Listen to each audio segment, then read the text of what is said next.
Chapter 2.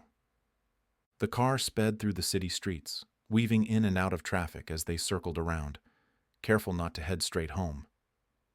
Mia stared out the window, jaw tight, her frustration bubbling just beneath the surface. The stream snipers had gotten too close this time, and it had left her shaken. She crossed her arms, tapping her foot impatiently, waiting for the silence between her and Kai to break. "Unbelievable," she muttered, half to herself but loud enough for Kai to hear. "We can't even go for a simple walk anymore." Kai glanced at her, sighing softly, but didn't respond right away.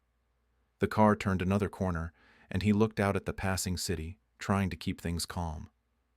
"It wasn't that bad," he finally said, his tone neutral. Mia whipped her head toward him, eyes wide with disbelief. "Are you serious? We were seconds away from being swarmed.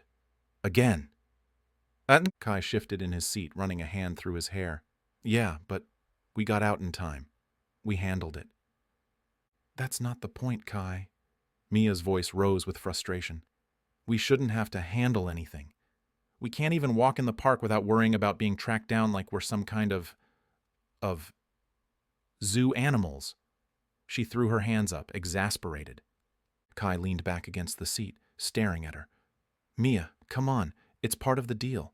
You knew this when we started." "Yeah, well, I didn't sign up for this," she shot back. "It wasn't supposed to be like this. We were supposed to have control. Now it's like—" She paused, shaking her head. "It's like we don't have a life of our own anymore." Kai's lips tightened into a thin line.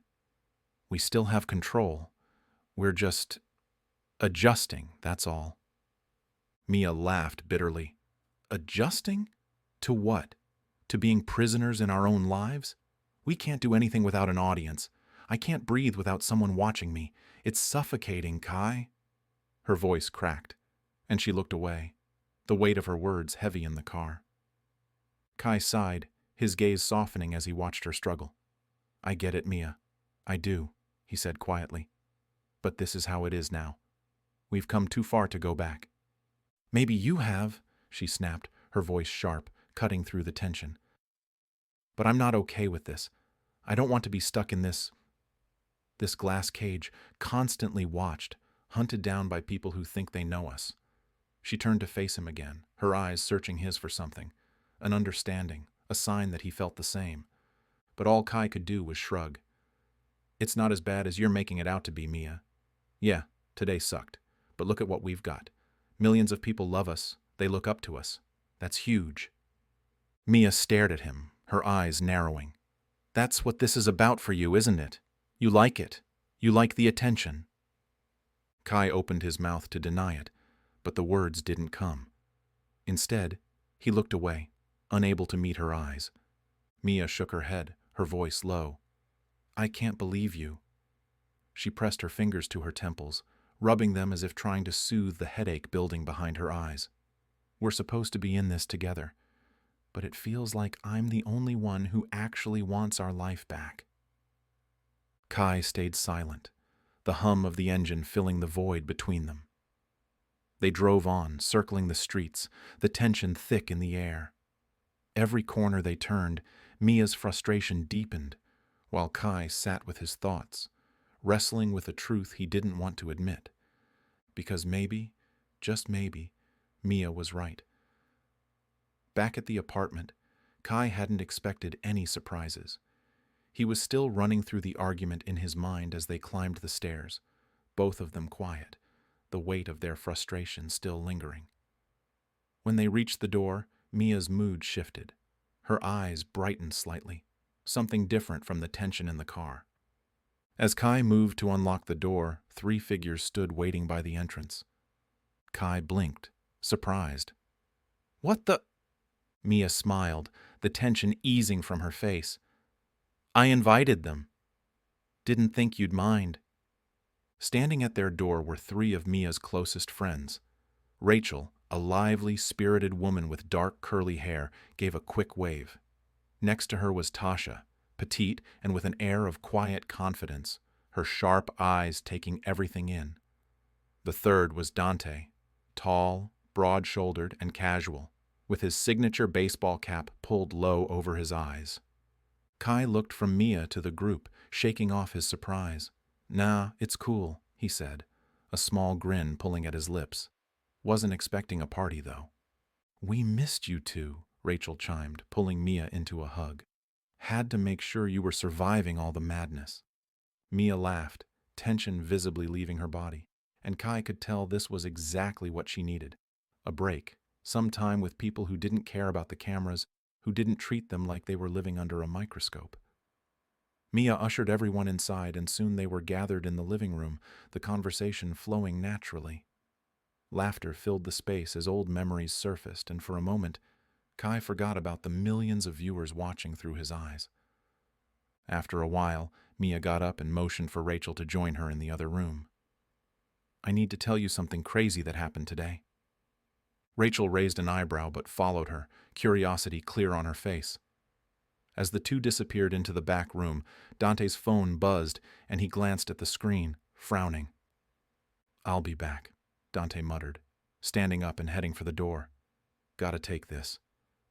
That left Kai and Tasha alone. The air shifted subtly as soon as the door clicked shut behind Dante. Tasha stretched her legs out on the couch, her gaze settling on Kai, a small smile playing at her lips. There was something in her eyes, a spark that hadn't been there before. Kai leaned back in his chair, feeling the silence settle between them. He could sense the viewers watching, but something about the way Tasha looked at him made him feel bold, like they were in on a secret. Tasha tilted her head, her voice light but suggestive. "You were smooth today, handling that mess in the park. Always keeping it cool, huh?" Kai chuckled, the tension from earlier slowly fading as he caught her eyes. "Gotta keep up appearances, right?" Tasha's smile deepened, her gaze flickering over him. "I like watching you. You're a lot more chill than Mia when things get crazy." He raised an eyebrow, amused. "You watch me?" "All the time," she replied, her voice dropping slightly. "Your camera, your vibe, it's nice." There was something in her tone, a softness edged with something bolder. Kai glanced at her, his eyes catching hers, and felt the pull.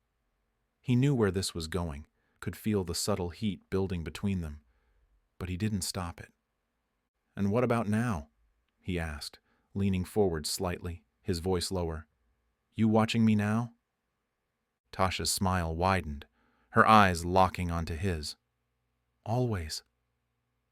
The tension snapped. In a fluid motion, she moved closer, her hand brushing against his arm as her lips met his. The kiss was electric, charged with the kind of energy that made Kai's pulse quicken, the world outside fading for just a moment. His mind screamed at him to stop, to remember the cameras, but his body moved on instinct. He kissed her back, harder, pulling her closer as the live chat exploded with comments, viewers losing their minds. Kai's phone buzzed in his pocket. Donation after donation rolling in, the notifications popping off in the corner of his vision. He could only imagine what was happening on the other side of the stream. The viewer count ticked higher with every passing second. Before they knew it, they were standing, backing into the hallway, Kai's hands gripping her waist as they moved together. Tasha tugged him toward the closet, pulling the door open. It was cramped, the darkness swallowing them, but that only made it more thrilling. The cameras could catch glimpses, shadows of movement, but nothing too clear. They were hidden just enough, yet still visible to the masses watching, waiting. Inside the closet, the heat between them intensified. Tasha's hands roamed over him as she kissed him fiercely, her breath coming in quick gasps. Kai's head spun with a dangerous mix of adrenaline and desire, aware of every second ticking by, every dollar dropped into the chat by hungry viewers. Then, Tasha sank to her knees, her fingers deftly undoing his belt. Kai let out a shaky breath, his mind half gone as the stream hit new peaks. She went down on him for a moment, just long enough for the intensity to build into something he hadn't felt in a long time. He glanced toward the door, half expecting it to fly open. Suddenly they both stopped, the moment hanging in the air, before they pulled away, breathing heavy. They hurriedly fixed their clothes, exchanging a glance that said more than either of them could admit. In the back of his mind, Kai knew he was playing with fire, and the flames were catching up. As they stepped out of the closet, Tasha shot him a look, one filled with equal parts satisfaction and secrecy. They both knew what had happened, but neither would say a word. When Mia reappeared with Rachel a few minutes later, Kai was back on the couch, trying to look as nonchalant as possible. Tasha was already by the window, her phone in hand, as if nothing had transpired. But as the evening continued, Kai couldn't shake the feeling that the cameras had captured more than he was ready to admit. The rest of the evening passed in a blur. Laughter filled the apartment, their friends oblivious to the tension simmering just beneath the surface. Kai and Tasha exchanged glances, small, subtle acknowledgments of the secret they now shared, while Mia leaned into the company of her friends, happy for the distraction. Dante had returned from his phone call, diving back into conversation like nothing had changed. Rachel made drinks, joking about old times, and Mia laughed along, but there was something off about her smile, something that hadn't been there before. As the night wore on, Mia's mood began to shift. She leaned back into the couch, her eyes heavy with frustration. Her fingers drummed against the armrest, and she let out a long, exasperated sigh. "You guys don't know what it's like," she muttered. "Being watched all the time, even when you just want to go for a simple walk. It's exhausting." Rachel tilted her head. "I can't imagine. I don't know how you do it." Mia shook her head, glancing at Kai briefly. "I don't know how I do it either." Kai felt the weight of her words but said nothing. He just leaned back, keeping his face neutral. Tasha sat across from him, eyes flicking between them, a faint smile on her lips. He could feel her gaze on him, but he avoided eye contact. Eventually, their friends started to gather their things to leave. Mia hugged each of them tightly, clearly not wanting the night to end. The moment the door closed behind them, the apartment felt overwhelmingly quiet. Mia headed straight for the bedroom, not even glancing at Kai. "I'm exhausted," she called over her shoulder. "I'll see you in the morning." Kai stood in the living room, watching her retreating form, feeling the space between them widen. He knew she was struggling, knew that the constant surveillance was getting to her. But what could he say? How could he admit that deep down, part of him liked it? That the attention, the millions of eyes on them, made him feel alive in a way that nothing else did? With a heavy sigh, he sat down on the couch, pulling out his phone. The stream was still live, comments flooding in, donations pouring into the chat. People were still talking about the kiss with Tasha, speculating, hyping it up, oblivious to the reality of his life behind the screen. Kai stared at the stream, the viewer count climbing higher, and felt a pang of guilt. But it wasn't enough to make him stop. Not yet. He swiped through the chat, watching as the excitement grew, the world fascinated by every move he made. For a moment he glanced toward the bedroom where Mia had gone, then back at the phone. The flood of comments kept coming. He closed the app, the screen going dark in his hand. For a long moment he just sat there, staring into the empty room, the weight of the secret he now carried settling heavy on his chest. The night was quiet, too quiet.